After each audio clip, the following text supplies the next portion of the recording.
তামিমকে কি এখনও দলে ফেরাবার চেষ্টা করবে না বিসিবি?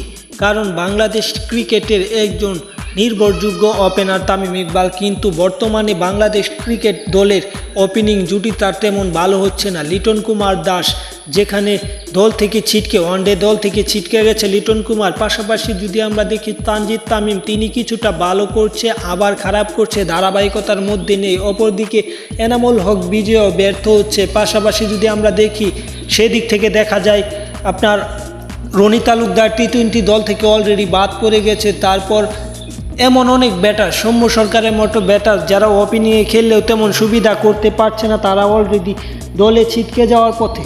অপরদিকে অত্যন্ত সুন্দর খেলছে তামিম ইকবাল, বিপিএলে দারুণ একজন ব্যাটিং, মানে বিপিএল সেরা ব্যাটার হয়েছে তিনি, যেখানে বড় বড় বিদেশি প্লেয়ার বা দেশি বড় তারকা রেখেও তিনি হয়ে গেছেন। তারপর যদি ডিপিএল দেখি, ডিপিএলেও রানের পাহাড়ে গড়ছে তামিম, একের পর এক হাফ সেঞ্চুরি করছে। তাহলে দলে কেন ফেরানো হচ্ছে না?